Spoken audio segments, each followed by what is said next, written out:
So can you please, one at a time, and we'll start with you, Representative, take 1 to 2 minutes to tell us a little bit about yourself and why you're running for office. Yeah. So I'm running for re-election because I believe that healthcare is something that every Oregonian should be entitled to. Affordable, low-cost, accessible healthcare. I am a strong advocate for workers' rights, and I've been a registered nurse for nearly 20 years, and I've served in a variety of leadership positions. Everything from co-chair of the American Nurses Association Leadership Society to vice president of the Oregon Nurses Association. And when Tina Kotek decided to run for governor in 2022, I decided to step up and run and got the appointment because I thought that a voice like mine needed to be in Salem. Rep. Nelson, could I ask you to back up and just for the benefit of the people who watch this online, which is Sure. a surprisingly large number, could you just tell us where House District 44 is, just a rough outline of the geographic boundaries? Yeah, it's north and northeast Portland. The way I often describe it to people is start at the I-5 bridge, jump in the 205, the Columbia River, go to the 205 bridge, go down to Lombard, take Lombard all the way over to I-5. At the Fremont Bridge, jump into the Willamette River, go back to the Columbia River, and get back on I-5. Great, thank you. Keep going. That's it. I think that was about a minute or two, which is what you asked for. All right, great. Christine? Yeah, absolutely. So I'm totally new to the political scene. I have been a learning and leadership specialist for most recently for Nordstrom for about the last 10 years. So corporate learning, a lot of leadership development. And Sorry, what does that mean, corporate learning? yeah, absolutely. So it means education for the adults who work in an industry, right? So it could be anything from helping create the training programs for the jobs that they do day to day. But most of my focus was in leadership skills and development. So teaching people how to interact better with people, be better leaders, right? And you currently work for Nordstrom? I worked for Nordstrom until about 2 weeks ago when my position was eliminated. So currently unemployed, but my side gig, which is now my main gig, is I'm a Dale Carnegie trainer. So same vein, leadership development and coaching. And it's both of those organizations have been around for over 120 years. So I felt really fortunate to be a part of organizations that had such long standing. And one of the things we always said about both organizations is we're not good because we're old because we're good, right? So I learned a lot through both of those. But most recently, I really wanted to get involved, right? Get involved in politics and to start running for something because as I told Representative Nelson, I want to be the change that I wish to see in the world, right? I really just want to get active. And Why now? Why now? I think a lot of it has to do with our current political climate. It feels like we're not seeing the changes that we want to see on a national level. Locally, I think I am a great admirer of Representative Nelson and the work that he's done. And you probably aren't expecting to hear that from someone who's running as his opponent. So why that begs the question, why are you running against Representative Nelson? Rather than Absolutely. running for county I'm running because I wanted to get involved and I didn't know where to start. And I went online and I looked up how to run for something and I ran. So yeah, and then so my best advice to anyone who's watching this is do a little bit of research before you click that button because I really do hope that our constituents vote for Travis. So there's the curveball. Wait, so you don't want voters to vote for you? No, not right now. I want to start learning, right? I want to know how to get involved. I want to get started, and that's why I'm here. Are you flattered? I'm sitting here taking part of this process. He's embarrassed on behalf of me. Is what it is. For you. It's Really. than you could have hoped. Nailed it. Welcome. I appreciate that. Representative, you're a freshman legislator. Kind of. You've only been there. Well, how long have you been there? 2 years? I got literally was sworn in 30 minutes before the short session in 2022 started. Yeah. So yeah. three sessions. What would you say has been your biggest accomplishment, and then also on the flip side, your biggest failure? accomplishment as a legislator? Wow. Biggest accomplishment. I think it was the hospital healthcare worker staffing bill. And that was what year? That was last year, 2022. Okay, and remind watchers what exactly that did. Yeah, it made Oregon the first state in the country to put nurse to patient and CNA to patient ratios into state statute. And then, So if I could just follow up on that, I know that you and Rep. Nose and others worked really hard, and it was a huge negotiation with the hospitals who really didn't want that bill. So what would you say you personally brought to that negotiation that got it across the line, and how did it happen? I think my experience as a registered nurse for nearly 20 years, my experience as a nurse leader, and my experience in union organizing and negotiation was crucial to getting the bill that we got that made it across the finish line. So we've read with some skepticism that the hospitals are really in difficult financial shape. Skepticism because they can present their financials however they want to. Mm-hmm. So, but they say they're in bad financial shape.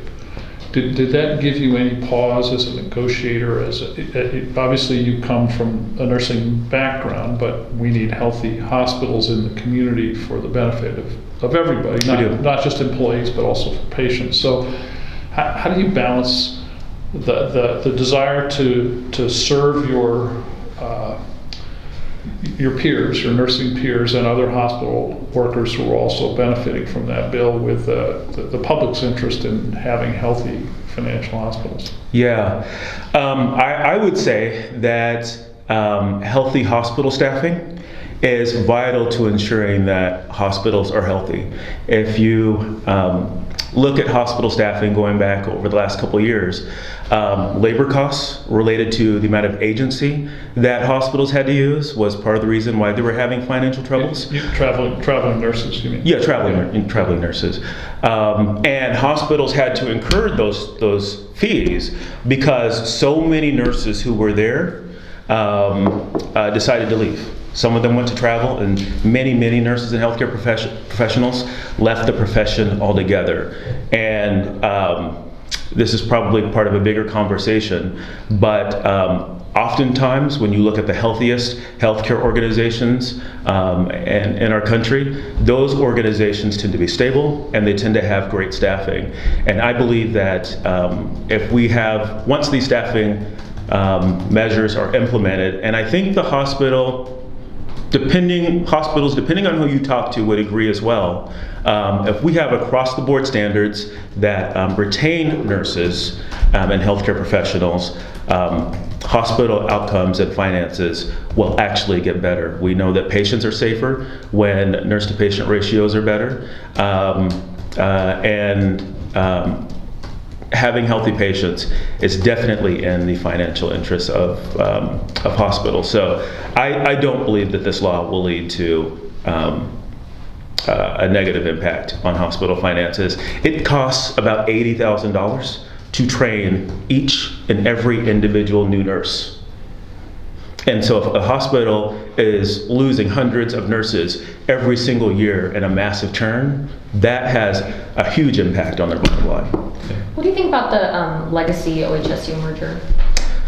What do I think about it? I'm cautiously optimistic. It's not something that I'm opposing, but part of me,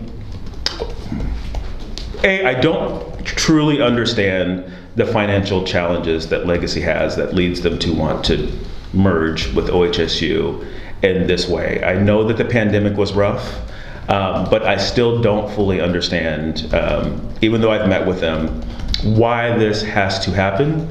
What have they told about their family, why they're in such financial dire straits in your meetings with them? From what I recall, labor costs have been an issue, and they don't believe that they're sustainable long-term financially.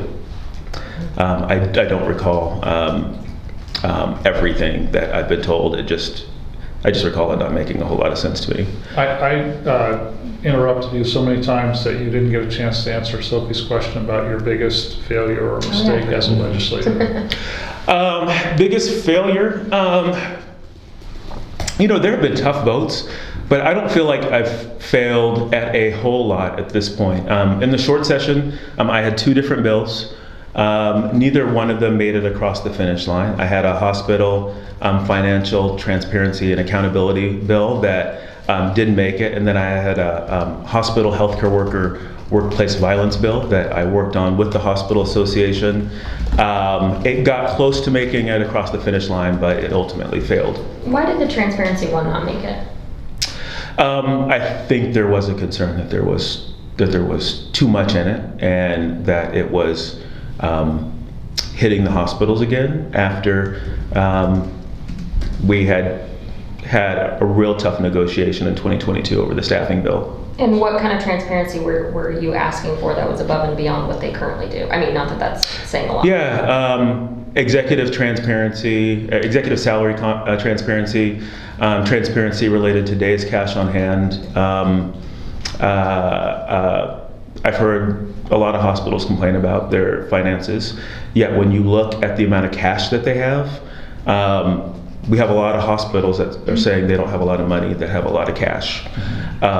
Did the hospital association really fight hard to kill that bill? Yes. Uh-huh. Yes, they did, but there were a number of transparency measures that were in it that... Did you get a hearing on the bill? Yes, I did get a hearing. I got a hearing, but it did not get a vote in committee. Are you going to bring it back next year? It depends. I'm going to take a look at that, see what type of support I have from stakeholders, and if the will is there, I will bring it back. But it's something I think we desperately need. Again, there was a bunch of different measures in there, but if you just look at days cash on hand, for instance, a nonprofit hospital system, typically, again, nonprofit hospital system, which are most of the systems in our state, should have about 60 to 90 days cash on hand. Well, Peace Health, last I checked, had, I think, about 230 days cash on hand. Providence usually keeps around 150 to 160 days cash on hand. So that's confusing to me when you say you don't have a whole lot of money, yet you're hoarding a lot of cash. Do you work in Southwest Washington a little bit as well, or only? I work in Washington State. Yeah. So if you were to point to one place where Washington does a better job, where we could be looking as reporters at Oregon in terms of healthcare regulation, healthcare finance, where is Washington doing something that Oregon should be doing in the arena that you work in? Where Washington does better than Oregon, generally speaking, I think we do better on hospital transparency than Washington State does, and hospital accountability. We're about the same based on what's coming to my head right now, but there's a lot of alignment between Washington and Oregon. Mm-hmm. So SEIU pushed for legislation a couple sessions ago that really tried to get the hospitals to do a better job with charity care. And as you point out, most of our hospitals are nonprofits. Is that an issue that you engaged in at all to tell whether or not they're actually doing what they're supposed to be doing with charity care? Well, I know it's been a big issue. I know it's been a big issue in Washington as well. A difference between Washington and Oregon, again, this is based on my understanding, is in Washington State, you've seen Bob Ferguson go after a lot of these hospital systems that have not been meeting their obligation to charity care in Washington State. And my understanding is the Oregon Attorney General doesn't have the same type of authority to go after these bad actors that Bob Ferguson has in Washington State. Is it authority or political will? My understanding is it's authority, that the Attorney General has a different type of authority in Washington State. But again, that's based on my understanding.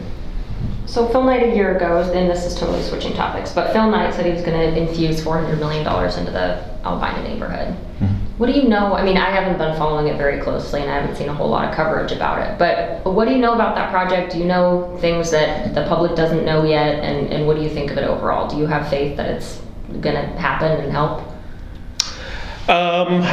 Yeah, I don't know a whole lot about it. I have been involved in discussions around Albina Vision Trust and was part of the group in the legislature that helped to secure funding for that project. But Rakaya Adams is involved with the Phil Knight project, and I haven't had an update in quite a while. I don't know a whole lot more than you do.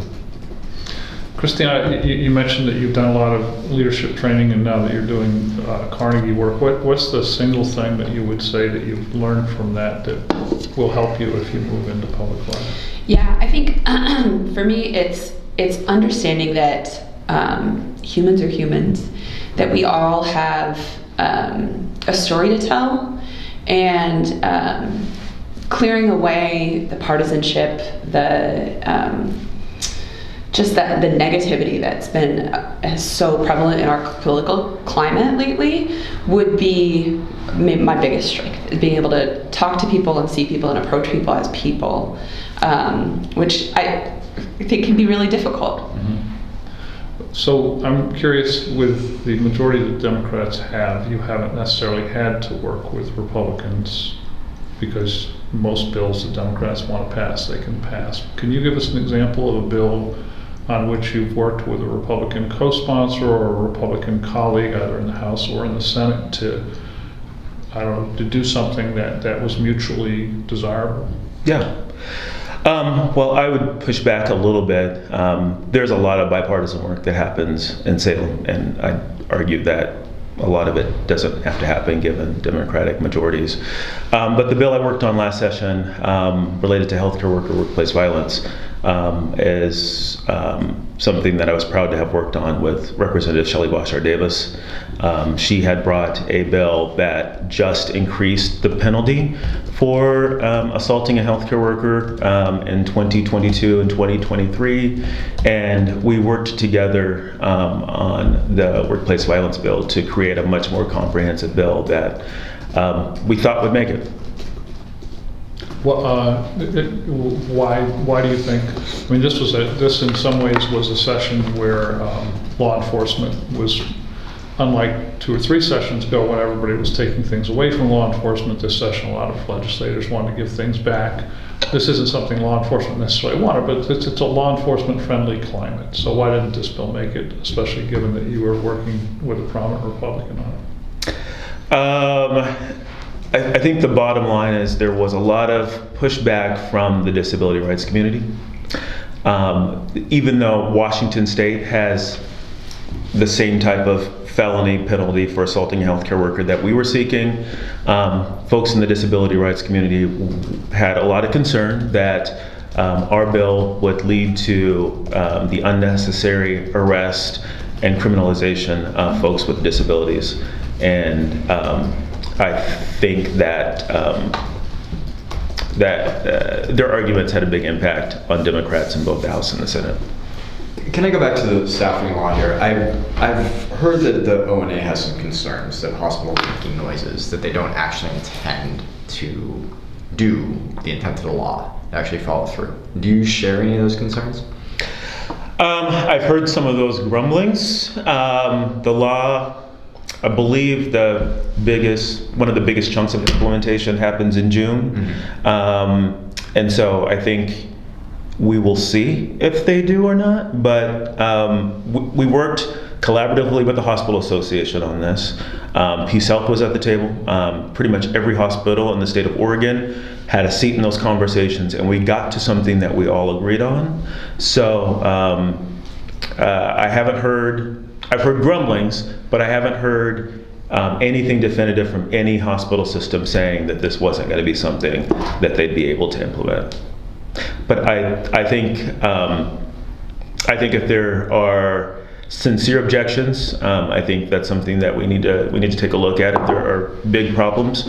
But like I said, I'm a big believer, having worked on staffing for almost a couple decades now, that minimum staffing standards will be good for our hospitals here. You know, when California did something different, they did it by rule and not statute. There was a lot of grumblings that their ratios were not going to be something that was sustainable, that was not going to be good for the state of California, and that ended up not being the case. And I personally believe that when our standards go into full effect, Oregon will become a magnet for nurses across the country, because when you survey nurses and ask them what their biggest frustration is, why they're leaving the workforce, they tell you that it's the staffing and all the pressures that come from having too many patients at once.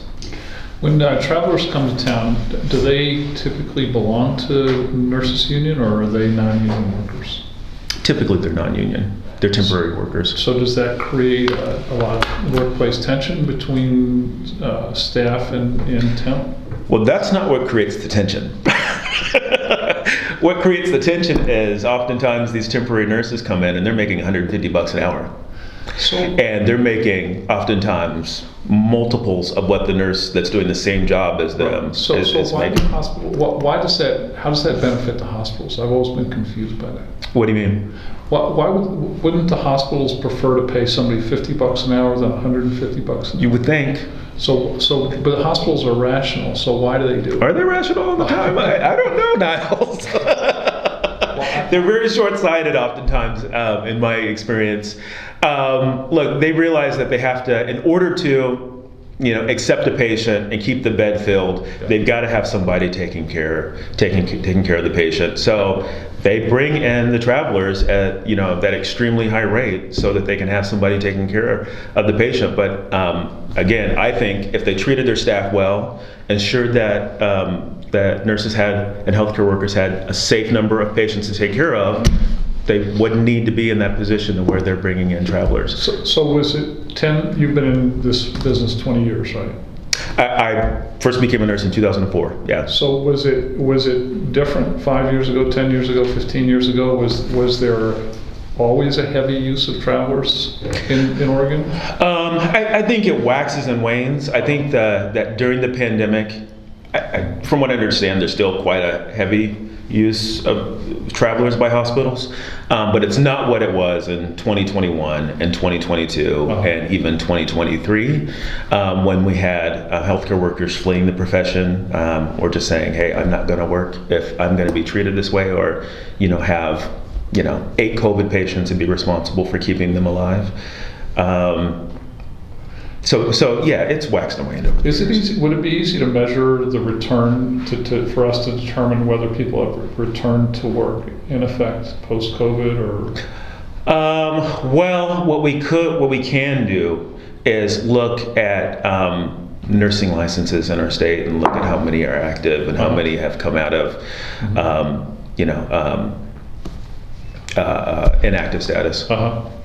So do people go inactive pretty quickly? They walk away from a job at Legacy or Providence. Do they notify the nursing board so they don't have to pay something? Yeah, a lot of times they'll just let their licenses expire and not renew them. And when they do that, a lot of times they will go and they'll work, like I said, out of state and take traveler jobs. That's the other thing we saw a lot of when those traveler salaries skyrocketed during the COVID-19 pandemic. You had a lot of hospitals in our state lose their nurses to traveling because, and a lot of my friends told me this, if I'm going to be abused on the job, I might as well be abused for over $100 an hour. Yep. What about, another part of this issue too, which is maybe a little bit removed from the hospitals, but it's AMR, ambulance response times. Obviously, like the county is negotiating with AMR. Have you talked to Chair Vega Peter? I mean, you're an expert in the medical field. Have you talked to Chair Vega Peterson about what's going on with those negotiations, or where the county is going wrong, where AMR is going wrong? I have not yet, but that is something that's on my radar, and that reminds me to circle back with her and Commissioner Myron on that, because I know that, from what I understand, there's 2 different perspectives there. Oh, there definitely are. And I mean, what are your thoughts on the whole, what's the problem here? Well, look, ambulance response times need to be exceptionally quick, and if we are having problems there, we need to look at all of our options to fill those gaps. If it's taking an ambulance 20, 30 minutes to respond to an emergency. That's not acceptable, and the county needs to do everything that it can to ensure that those times are faster. And what are our options other than just paying them more for more ambulances? I mean, I'm not the expert in this issue, so I may be. Yeah, and again, I don't know what those conversations have entailed, and I know there are contracts there, but if you've got to look at contracting with other agencies, other counties, I don't know how the temporary staffing model works in that industry, but if you've got to bring on or push AMR, either the county bring on or push AMR to bring on more temporary staff, that's something that's got to be looked at as well. One parallel, are we training enough nurses in Oregon? And if not, like, what can we do? We are not. We are not. Oregon is a net there should be a importer. solution here, right? Like, Yeah, why I mean, can't we do it? There's a couple of things that I've worked on and have been a part of since I've come to the legislature. We have invested more money in training, invested more money in getting more instructors. One of our biggest bottlenecks in the system in Oregon is the lack of nursing instructors. Nursing instructors, oftentimes with a master's degree, are making thousands less than a nurse who comes out of a community college program. And so we've got to do more to beef up what we're paying our nursing instructors, because most colleges will tell you that they could take more students if they have more instructors. So that's something we've been working on. Community colleges in our state are now able to offer a bachelor's degree in nursing. That should help open up spots with some of those programs. But the bottom line is we need more programs. We need more of our community colleges to be offering LPN certificates, which is, I can't remember the exact numbers, but I believe we've got more community colleges offering that level of education. And we've definitely got to continue to work on increasing the pay for nursing instructors. Just got a couple more minutes. Any other questions? You guys? Let's do the fun question. Okay, our fun question is if an actor or actress had to play you in a biopic, who would play you? Go ahead, Christine. Oh man, it's gotta be someone really funny. Because I think I'm funny. I'll go with my inspiration for running for office and Amy Poehler. Isn't she everyone's favorite? I mean, right. He's not an actor, but since you guys called me Travis Scott once, I'll go with Travis Scott. I'll go with Travis Scott. How about that? Well played. Yeah. So we'd like to take a photograph of each of you. There's a photographer waiting. If you would go through the double doors and turn right, somebody will take your photo so you look good in our endorsement issue. That would be great. Thanks for coming in today. Thank you guys. Thank you.